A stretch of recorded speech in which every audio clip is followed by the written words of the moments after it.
What do we do as we sit on the edges of our chairs, waiting for the next Supreme Court bombshell every June? What are we going to do when a president of the United States rejects existing law and says, I have a pen and a phone?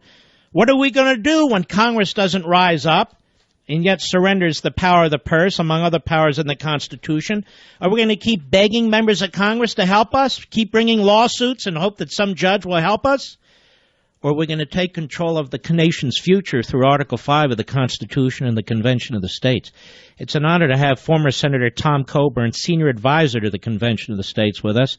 Senator, how are you, sir? I am fine, Mark. How are you? I'm doing, well, you know what? I'm not fine, be perfectly honest with you. I'm watching all. Let me ask you a question, Senator. You've been around a long time. You've worked on Capitol Hill. You would issue these reports. You did the best you could to control spending, to control out-of-control centralized government. And we failed. So what do we do about this? There's only one answer. Well, actually, there's a multitude of answers, but the one answer that our founders gave us that we should use is an Article 5 Convention of the States. I mean, they knew these things were going to happen. They looked at other republics and say, how'd they die?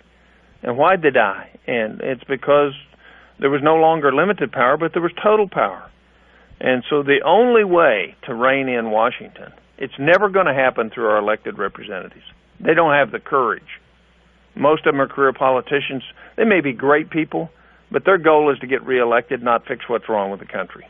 And so the only way to do that is to have 34 states call for a convening, to sit down and say, how do we limit the power, the scope, the sovereignty, the influence of an out-of-control Supreme Court, an out-of-control executive office, out-of-control bureaucracy, and an under-controlled Congress that has given away most of its powers to those three branches.